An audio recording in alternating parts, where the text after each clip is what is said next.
ఢిల్లీలో ఇప్పుడు మున్సిపాలిటీ వాస్తవంగా ఇదివరకు బీజేపీ గెలుస్తోండేది. మొన్నటిసారి నెక్ టు నెక్లో అతి స్వల్ప మెజార్టీతో ఆమ్ ఆద్మీ పార్టీ అధికారాన్ని హస్తగతం చేసుకుంది. అక్కడ చేసిన తప్పే అక్కడ ఆమ్ ఆద్మీ పార్టీని ఇప్పుడు ఓటమి పాలు చేసింది. ఇప్పుడు ఢిల్లీ కార్పొరేషన్ కూడా మళ్ళీ బీజేపీ వశం అయ్యుతుంది. ఎందుకయ్యా అంటే ఢిల్లీ మున్సిపల్ కార్పొరేషన్లో 250 కౌన్సిల్ స్థానాలు ఉన్నాయి. వీళ్ళని ప్రజలు నేరుగా ఓట్లేసి అనుకుంటారు. ఢిల్లీలోని 7 లోక్సభ ఎంపీలు, 3 రాజ్యసభ ఎంపీలు, ఎంసీడీ పరిధిలోని 14 మంది ఎమ్మెల్యేలకు కూడా మేయర్ ఎన్నికల్లో ఓటు హక్కు ఉంటుంది. ఇంతకుముందు సుప్రీంకోర్టు దాకా వెళ్తే కూడా సుప్రీంకోర్టు కూడా ఓకే చేసింది. ఎంసీడీలో బీజేపీకి ప్రస్తుతం 120 మంది, ఆప్కి 122 మంది కౌన్సిలర్లు ఉన్నారు, అంటే కేవలం 2.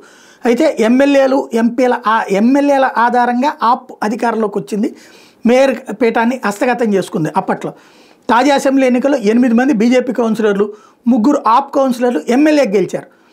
BJP councillor Kamaljeet Sherawat last year Lok Sabha ఎన్నికల్లో వెస్ట్ ఢిల్లీ నుంచి ఎంపీగా కూడా గెలిచారు. అలా ఎంసీడీలో 12 కౌన్సిలర్ స్థానాలు ఖాళీ అయినాయి. వాటికి ఉప ఎన్నికలు జరగాల్సి ఉంది. అందువలన అది పోను ఇప్పుడు ఢిల్లీలో వచ్చేటప్పటికి బీజేపీ బలం ఇవాళకి ఇవాళ ఉన్న కార్పొరేటర్లో బీజేపీకి 112, ఆప్కి 119 ఉన్నాయి. అయితే 2024 నవంబర్లో మేయర్ ఎన్నిక జరిగింది. ఆప్ అభ్యర్థి మహేష్ కిచి మేయర్గా ఎన్నికయ్యారు.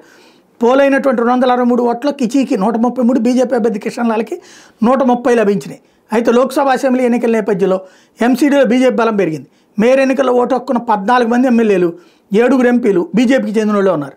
మేయర్ పదవిని సులభంగా దక్కించుకుంటుంది కనుక రాష్ట్రంలో బీజేపీ ప్రభుత్వం కొలువు తిరగానే మేయర్ మీద అవిశ్వాస తీర్మానం పెట్టి గద్దె దించాలని పార్టీ అధిష్టాన నిర్ణయానికి వచ్చినట్టు సమాచారం. తర్వాత మేయర్ పదవిని సొంతం చేసుకోవాలని భావిస్తున్నారు.